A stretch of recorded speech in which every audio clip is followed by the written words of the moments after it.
Hello and welcome to the Raw Obsidian Podcast. My name is Kris, and in this space I like to share everything about my making journey, from spinning to knitting, polymer clay crafting, sculpting, etc. I just dabble and I like to talk about it. So welcome.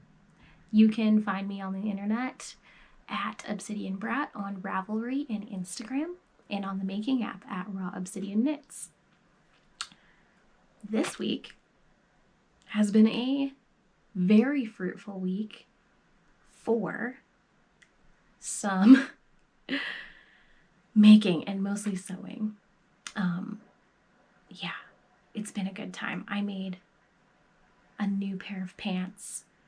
I made some tops.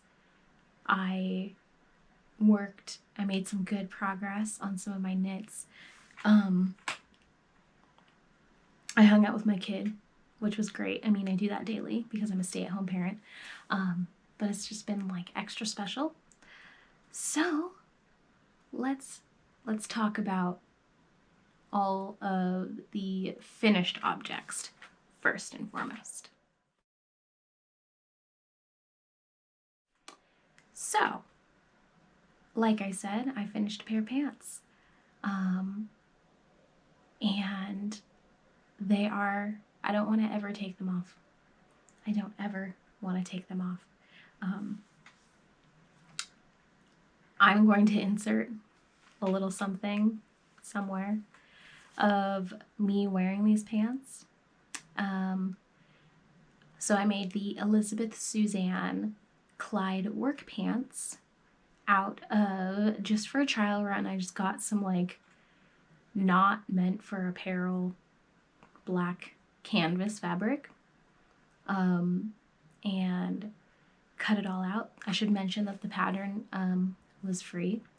They do suggest a $15 payment just in order to make things sustainable, etc. But I really don't have extra cash to throw around clothes making and pattern making. Eventually I will donate. But yeah, these pants, y'all, are so comfortable. And I know it's just like the hot thing right now is to have elastic waistband everything and a lot of sewing patterns. And honestly, there are a lot of people who complain about that. You know, why do we have elastic waist this? Why yada yada? And like, let's be fair, elastic waist makes things so much more size inclusive when it comes to sewing patterns. Not everybody is going to have a waistline that is conducive to a fitted pattern that requires like a button, like a pair of jeans, for instance. So, and also it's just, it makes the pattern more accessible to people like me who've never made a pair of pants before. This is my first pair of pants that I've made. And I love an elastic waistband. Secondly, because it's freaking comfortable. I hate having to undo my pants when I eat and I'm full. I hate having to undo my pants to go to the bathroom. I hate not comfortable fitting pants around the waist. And after having a baby, I choose comfort. Like, wholeheartedly, I choose comfort. And an elastic waistband allows me that comfort while also making me feel like the hottest mom on the block. So, suck it. But I mean, if you want to challenge yourself and do like a fitted waist, I mean, it's easy that you can probably hack the pattern and do like a zipper fly and fitted waist if it's such a problem. But yeah, these pants were just amazing. And not only that, it doesn't have back pockets. And I didn't realize that I hated a back pocket until now. Most back pockets for women's jeans are small. And let's be real, they're not really a pocket if they're so tight to your butt that you can't really fit anything in there aside from like shoving your phone into your back pocket. I hate that. And the cool thing about the Clyde work pant is that there is a massive pocket on just the side panels. I feel like I should just stand up and show you. Hopefully you can pardon the mess. Hopefully we can see this. Let's tilt it down a little more. So here are the pockets on my pants. Of course I'm wearing them because I love them so much. And this pocket, literally my butt, my hip is like right here. And it's like part of my butt and part of the front inner side of my hip. And then it like curves down a good chunk. I mean, let's see if I can show you. Yeah, so the pocket ends at my fingertip. That's a deep pocket, y'all. It's super deep and it's so functional and it's like loose and it's really nice. It's just super functional. And like feels comfortable on. I am going to make so many pairs of this pant. In linen, in denim. I'm going to make a denim pair of these. Colors, pattern, prints, etc. Because it's such a versatile pant. You can make it look dressed up or dressed down. I'm probably going to use this pattern and make a pair of shorts and like hack the pattern for some shorts. It's just wonderful. This pattern is wonderful. Yeah, I can't stress it enough. Probably one of my favorite makes for sewing, hands down. Super great. I could go on about the Clyde work pant.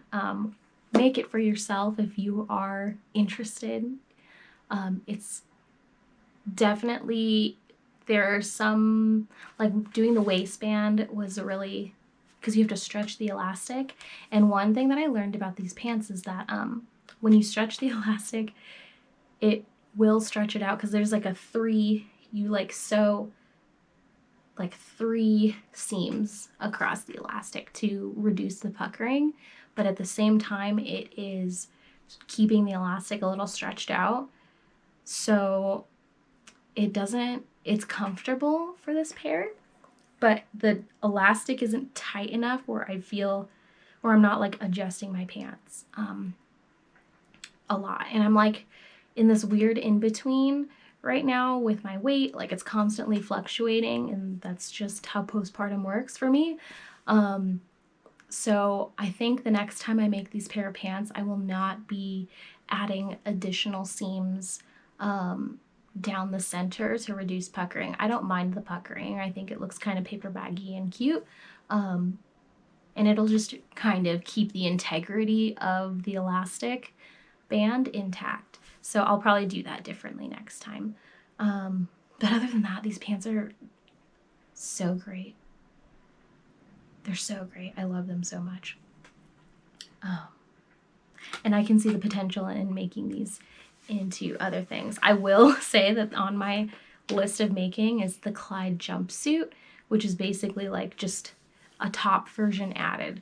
And it's like, you don't even have to what the best part is you don't have to wear a t-shirt underneath it. It's literally just like a tank top jumpsuit, but you could wear a t-shirt under if you wanted to, or any kind of shirt. So I'm looking forward to making a couple of those because I know for a fact that I will love them. They still have the same giant crescent pocket.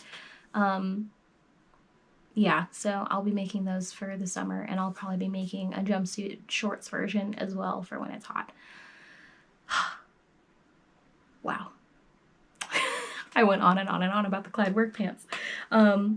Yeah, so that's that. I have 2 finished objects for the Strata Top by Sew Liberated that I made. Now my first one is this one, and it's the muslin mock-up that I made and it's really great. I enjoy the little crescent bottom. It's really nice. I plan, and of course this was my mock-up, but I plan on wearing this. I definitely want to try some botanical dyeing, and I don't know if any of you follow Buku on Instagram, but she did a really awesome avocado dye, but then used xanthan gum in some soy milk as a conduit to paint a design on, and so the design comes out darker on the fabric, and then with the painted part, and then everything else is a little lighter. So I kind of want to do a painted pattern on this shirt. So we'll see. I'm currently collecting all of my avocado skins and pits for the project. It'll probably be a while. I'm hoping to have that done by the summertime. But until then, I'm still gonna wear this top because it's really cute, and it's really breathable and nice. My second Strata top I made out of this wonderful flannel that I got from my friend Kalisha on Instagram. And my seam around here is not super great just because it's a thicker material and I was very tired. I need to not be tired when I sew. But this was really fun. I think the only modifier I had to do because I didn't have enough fabric was I made little split sides. And the front is shorter than the back. And it worked out okay. I think this will be, it makes a nice jammy top. So, I mean, that's the best thing about Sew Liberated patterns. They can all be like secret pajamas if you really wanted. And use the right materials and fabric, definitely. But I think this is my favorite print for this one. I definitely plan on making more Strata tops in the future. If you are a beginner in sewing, I definitely recommend the Strata top, because you learn some wonderful skills with the pattern, but also there's a make along that they did here on YouTube. I'll link to it if you want to do the make along, and they go, it's like a tutorial. They go through the whole process of making the Strata top, down to like every technique, and with great descriptions, of course, and you can just make the top. And that's what I did because I didn't really know what I was doing, and I wanted to do it right the first time, and I had a blast making my top alongside of the YouTube video. It was super helpful, highly recommend it. I'll link it below. So yeah, those are my 3 finished objects.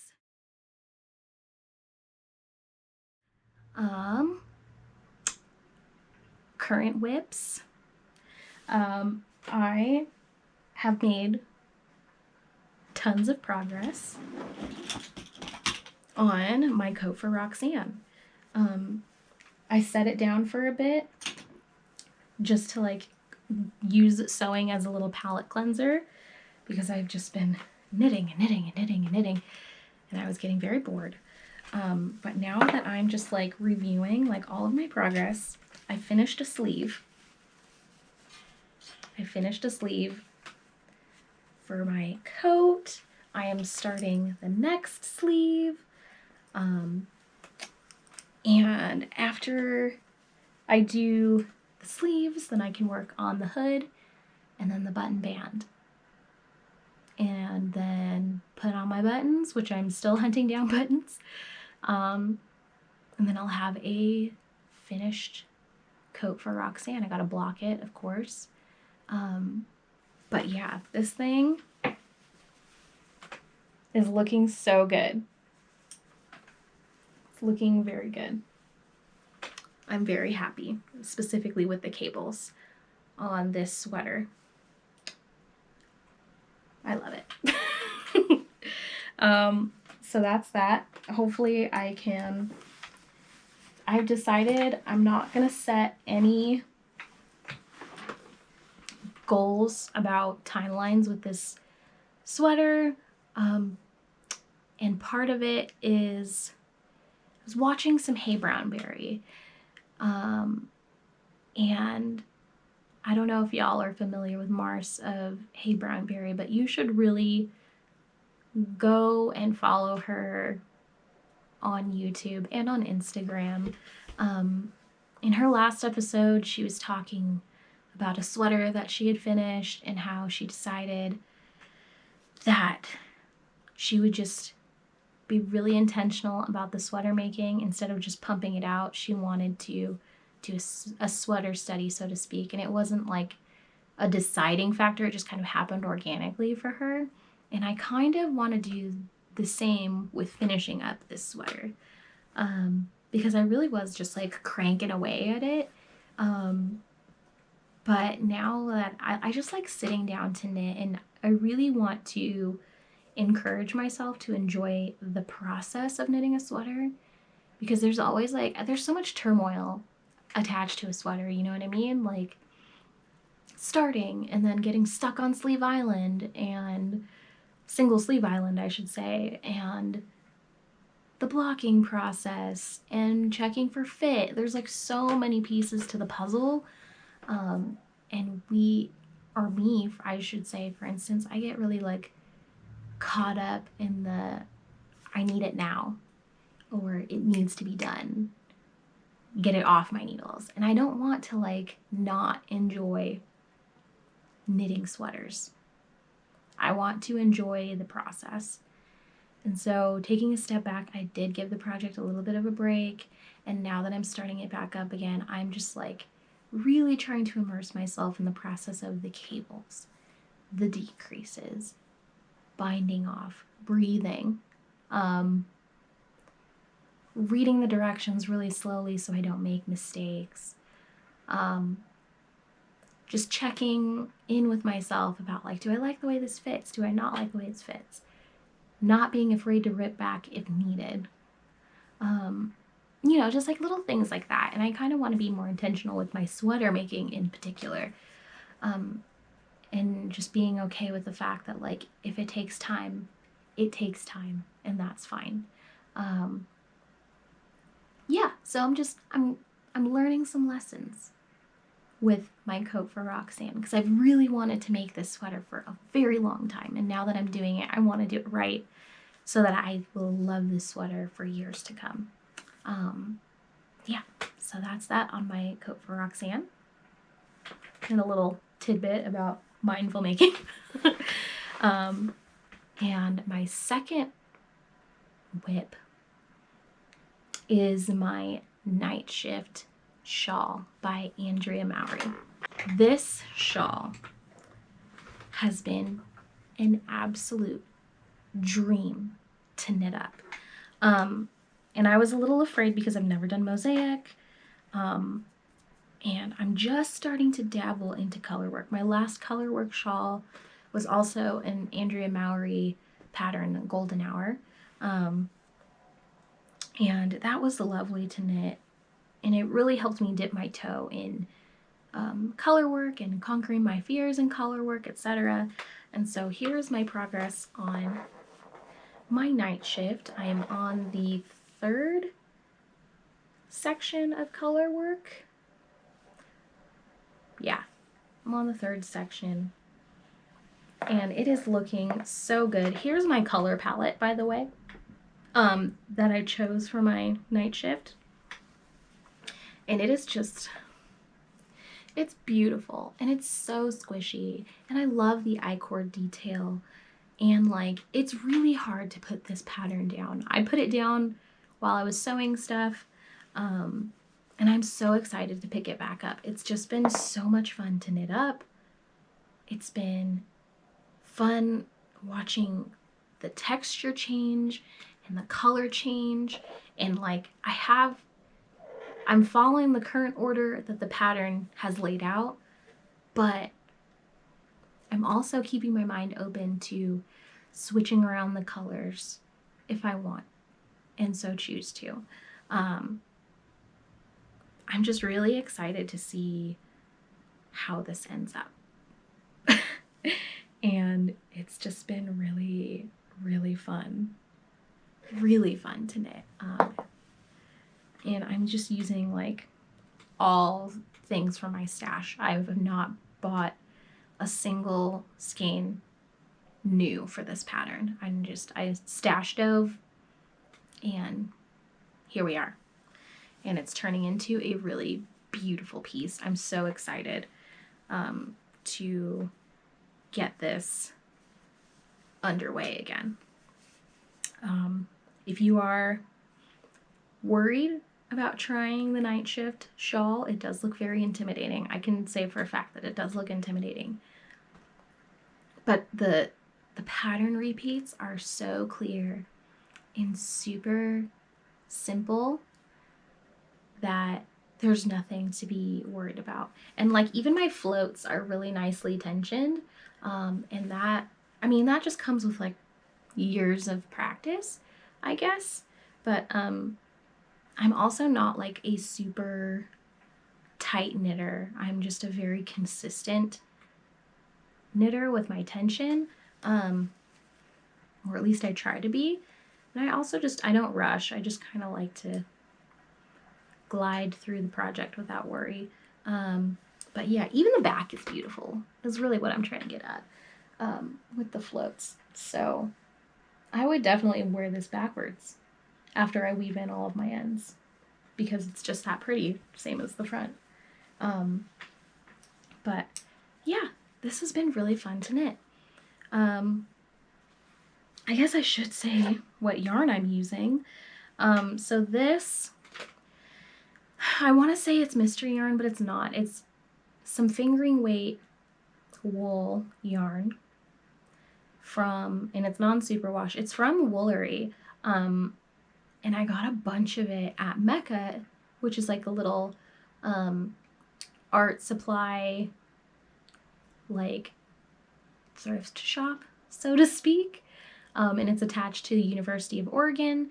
A lot of art students like donate old supplies that they don't use anymore. They have like workshops and things about upcycling and all kinds of stuff. And so I got a bunch of this yarn from Woolery from there.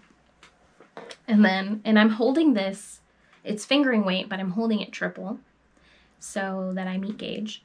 And then there is this Madeline Tosh worsted weight yarn that I'm also using, and it's wonderful, very soft, very squishy. I am also using this llama wool combination blended yarn from Classic Elite, and it's very rustic, very cool. This is from Ba Yarn Company that I got sent to me from a friend's mom, and this is their fingering weight that I'm also going to be holding triple to meet gauge. It's very pretty. This is Rose Gold by Rebel Woolworks, fingering weight Rebel sock, and it's also going to be held triple. Can you tell I have a lot of fingering weight yarn in my stash right now that I just need to get rid of? But this is a beautiful color. And last, this is the Manos del Uruguay, or Manos de Uruguay, and also a fingering weight. This is a single ply, and I'm holding this triple as well. And it's in the, I've already knit it into the shawl. It's right here. This is that. And all of these together is just the best. I mean, of course I'm missing a couple, but what a palette. Yeah, so those are my finished objects. Not finished objects. Those are my whips. I'm looking forward to making more progress on those. So I have acquired some more sewing patterns that I plan on tackling for Me Made May, which is coming up. I've never been able to participate because I felt like I didn't really have much to contribute. And so I kind of compiled all of my things that I've made, knitting, sewing, etc. And I feel like I have a lot in a multiverse of making mediums, from jewelry to sweaters to sewn items that I wear, accessories. There are things I can share. So I'm excited to get over my imposter syndrome hump and join in on the party. So there are those, and then I've acquired some sewing patterns, as I had mentioned, that are going to be a part of that Me Made May extravaganza. And the first thing is this pattern for the Harper Tunic, also an Elizabeth Suzann make, or I should say sewing pattern. Here is the shirts in question, the tunics in question. I'm very excited to sew these. I'm using some leftover fabric in like this beautiful green color that I used for my Peppermint Magazine pocket skirt. It's got very deep pockets. I love a deep functional pocket, I'm not gonna lie. And so I'm gonna use that fabric. And then next I have, let me see if there's a photo. There's no photo. So I'll insert the photo, but I've got my pattern for the Peppermint Magazine and In the Folds collaboration for the jersey dress sewing pattern. And I just need more comfy clothing for around the house, and also just comfy to be out and about. And I got lovely gray jersey fabric because I love gray. And I just need to get different sewing needles, ballpoint sewing needles for my machine so it doesn't snag the material. Can you tell I've been doing some research? Yeah, and just it'll be my first time working with stretchy fabric, so wish me luck. And I have a couple of other, I'm probably gonna make some more Strata tops, definitely gonna make another pair of Clyde work pants. And then yeah, that's it. Those are my acquisitions / plans for the next while. I also still need to finish spinning that Greenwood Fiber Co. Polworth silk blend roving. It's still kind of hanging out on my wheel. I'm staring at it right now and I'm just like, sorry. I will get to you. Yeah, so that is that, y'all. What a time. I appreciate everyone sticking around so long for this video. I feel like my videos are getting longer and longer, and I really don't want to do that. I feel like hour-long podcasts are a lot to ask for. Unless y'all want an hour-long podcast, then I can find things to talk about, that's for sure. But yeah, if you see anything wonderful on this episode and you want to chat more about it, feel free to poke around in the comments. If you have any questions, hit me up in the comments or in my DMs. Thank you for watching. You can ring the bell if you want to get notifications for when I post these videos. I do post them every weekend. Could be Friday, Saturday, or Sunday. Just depends. And also Zaz willing, because we all know last week's video came out on a Tuesday, and that was not intentional. We were in the cutting of teeth land, and Zaz has little pokey teeth now coming through the gums, and paid the price over the weekend with horrible sleep. So yeah, most weekends though. And also don't forget to like and subscribe. Always appreciate it when you do. If you want to also donate to make this podcast more sustainable, goes towards supplies, patterns, supporting small businesses, etc. with purchases so that I can continue to make content and stuff for this channel. You can find my Ko-fi link below.